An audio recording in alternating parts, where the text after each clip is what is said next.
Ya. Baik, kita mulai. Bismillahirrahmanirrahim. Assalamualaikum warahmatullahi wabarakatuh.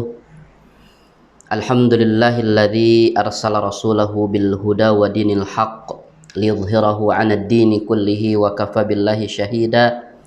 Asyhadu an la ilaha illallah wahdahu la syarikalah wa asyhadu anna Muhammadan 'abduhu wa rasuluhu alladzi la nabiyya wa la rasula ba'dah. Wa qala Allah ta'ala fi kitabihil karim, a'udzu billahi minasy syaithanir rajim. Ya ayyuhalladzina amanu taqullaha haqqa tuqatih wa la tamutunna illa wa antum muslimun. Ya ayyuhan nasu taqu rabbakumul ladzi khalaqakum min nafsin wahidah wa khalaqa minha zawjaha wa batha minhuma rijalan katsiran wa nisaa'a. Wattaqullaha allati tasaaluna bihi wal arham innallaha kana 'alaikum raqiba. Ya ayyuhalladzina amanu taqullaha wa qulu qawlan sadida yuslih lakum a'malakum wa yaghfir lakum dhunubakum wa may yuti'illaha wa rasulahu faqad faza fawzan 'azima. Wa qala an-nabiyyu sallallahu alaihi wasallam, man sanna fil islami sunnatan hasanatan falahu ajruha wa ajru man amila biha ba'dahu min ghairi ayyan qusa min ujurihim wa man sanna fil islami sunnatan sayyi'atan falahu wizruha wa wizru man amila biha ba'dahu min ghairi ayyan qusa min awzarihim. Allahumma salli wa sallim wa barik ala nabiyyina Muhammad wa ala alihi wa ashabihi wa man tabi'ahum bi ihsanin ila yaumiddin, amma ba'du. Alhamdulillah, puja-puji syukur senantiasa kita panjatkan kehadirat Allah Subhanahu wa Ta'ala yang masih melimpahkan karunia dan nikmatnya kepada kita semua, sehingga pada kesempatan kali ini kita bisa kembali berjumpa meski melalui udara. Insya Allah tidak menyurutkan semangat kita untuk senantiasa menuntut ilmu, memupuk bibit iman yang Allah amanatkan ke dalam hati kita, sehingga mudah-mudahan keimanan atau bibit keimanan tersebut ya, kemudian berakar, yang kemudian akarnya menghujam ke dalam hati kita, kemudian tumbuh menjadi pohon iman yang kuat menjulang tinggi, sehingga harapannya kemudian pohon iman yang subur tersebut kemudian membuahkan buah-buahan yang manis dan bermanfaat, yaitu akhlakul karimah. Dan mudah-mudahan juga Allah Subhanahu wa Ta'ala menetapkan keimanan tersebut sampai ajal kita datang, sehingga kita bisa mendapatkan kualitas kematian yang terbaik, yaitu husnul khatimah.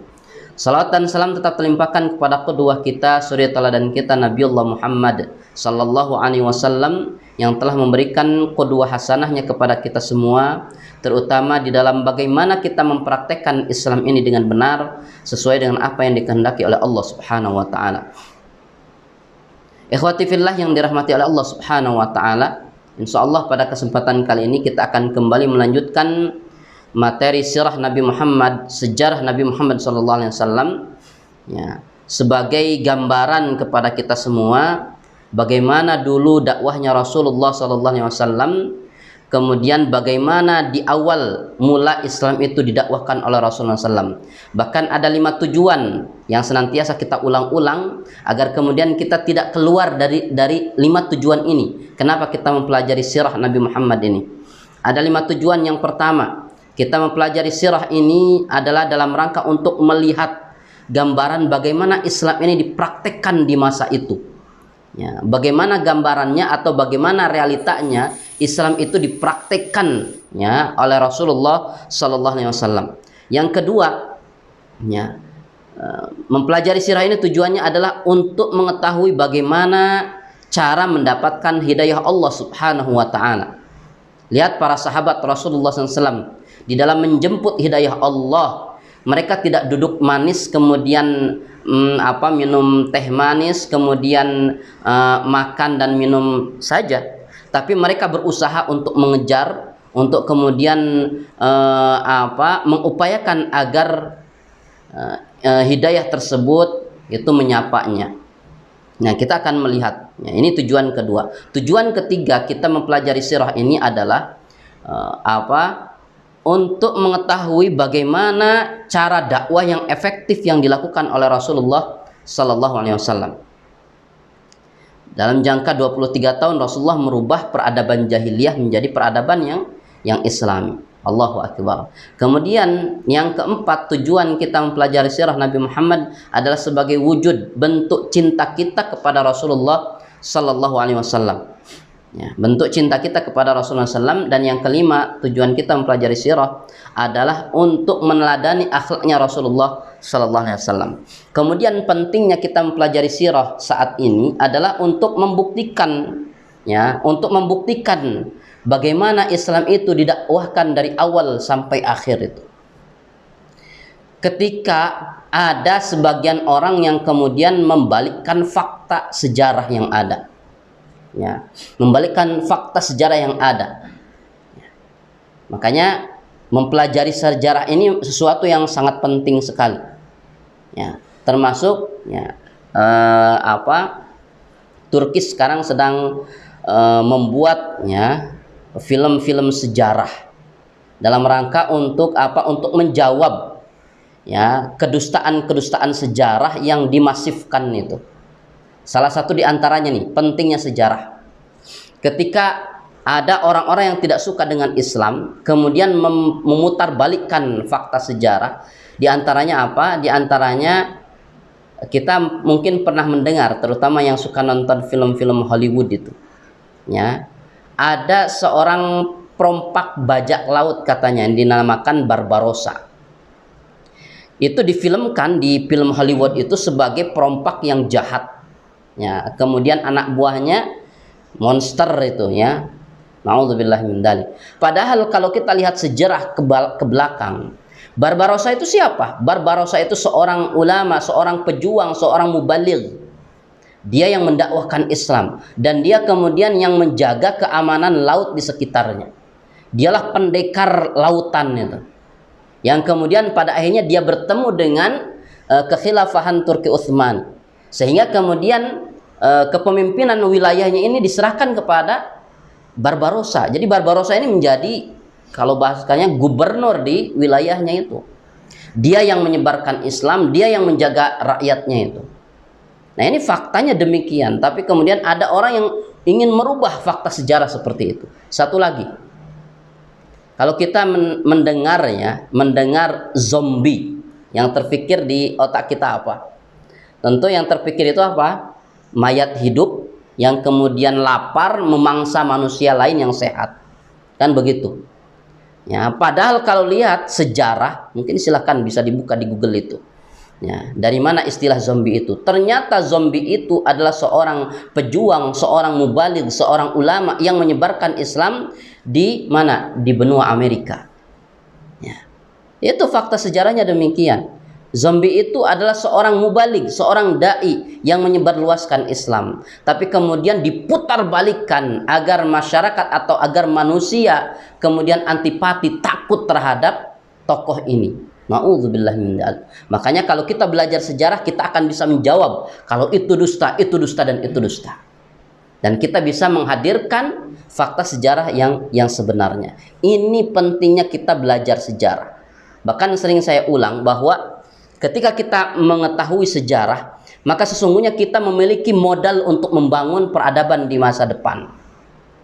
Siapa yang kemudian menghargai sejarah, siapa yang kemudian mengabadikan sejarah, siapa yang kemudian ingat sejarah itu, maka sesungguhnya dia orang yang memiliki modal, memiliki dasar untuk membangun peradaban di kemudian hari, ya, di hari esok itu. Masya Allah. Ini pentingnya kita mempelajari sejarah, termasuk kita mempelajari sejarah Nabi Muhammad SAW adalah untuk membuktikan betapa Islam ini sebagai rahmatan lil alamin. Ya, Islam ini sebagai rahmatan lil alamin. Ya, tidak sebagaimana ada narasi yang dibangun bahwa kalau Islam kemudian tegak, katanya agama-agama selain Islam itu akan dibantai.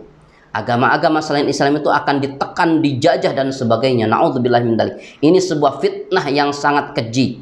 Ya, fitnah yang sangat keji ini yang kemudian dilemparkan kepada kaum muslimin dan kepada masyarakat umum. Na'udzubillah min dzalik. Nah, maka oleh karenanya Sekali lagi, belajar Islam atau belajar sejarah itu sangat penting saat ini untuk menjawab dan untuk menangkis kedustaan-kedustaan yang sengaja disebarluaskan. Ma'udzubillah min dzalik. Baik, kaum muslimin yang dirahmati oleh Allah Subhanahu wa taala, kita akan kembali melanjutkan di mana kemarin kita sudah membahas bagaimana kemudian Rasulullah SAW menerima wahyu Allah Subhanahu wa taala yang menjadi dasar, ya, yang menjadi dasar dia untuk memulai dakwahnya, ya, yaitu surat Al-Muddathir ayat yang ke-1 sampai ayat yang ke-7, ya. A'udzubillahi minasyaitonirrajim. Bismillahirrahmanirrahim. Ya ayyuhal muddathir, wahai jiwa yang berselimut, wahai Muhammad maksudnya ketika itu. Qum fa'anzir, bangun dan berilah peringatan. Nah, inilah starting dakwahnya Rasulullah SAW dari ayat ini. Qum, bangunlah, ya, fa'anzir, kemudian berilah peringatan. Dari situlah kemudian Rasulullah memulai untuk dakwah. Kalau kemarin kita banyak menjelaskan tentang makna ayat itu, nah sekarang kita akan lanjutkan sejarahnya. Setelah ayat ini turun, maka kemudian Rasulullah SAW menyampaikan Islam kepada orang-orang di sekelilingnya. Ya, menyampaikan Islam di sekelilingnya. Siapa diantaranya? Khadijah. Kalau Khadijah memang sudah berharap sebelum-sebelumnya kalau suaminya menjadi seorang nabi, sebagaimana yang dijanjikan dalam kitab-kitab, ya, sebelumnya, kitab Injil, kitab Zabur itu.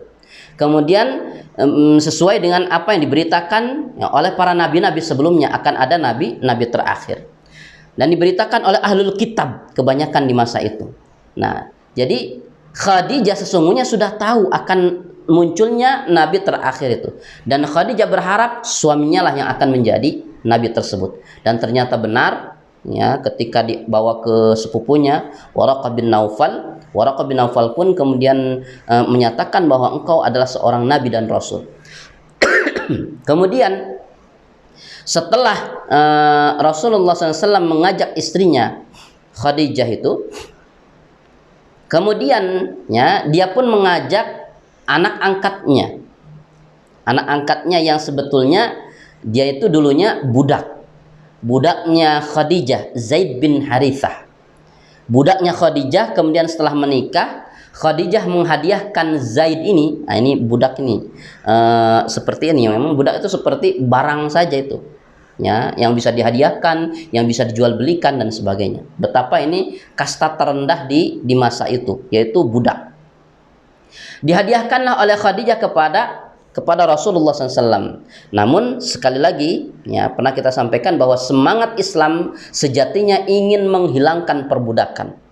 Ya, semangat Islam ingin menghilangkan perbudakan, dan dibuktikan oleh Rasulullah SAW ketika dia kemudian mendapatkan hadiah dari istrinya Zaid bin Harithah sebagai budak, maka Rasulullah SAW mengatakan, kamu bukan budakku lagi, kamu sekarang bebas, silahkan mau pulang. Dan bahkan Rasulullah SAW memberitahukan keluarganya bahwa Zaid sekarang bukan seorang budak lagi, dibebaskan oleh Rasulullah SAW. Sampai-sampai kemudian paman dan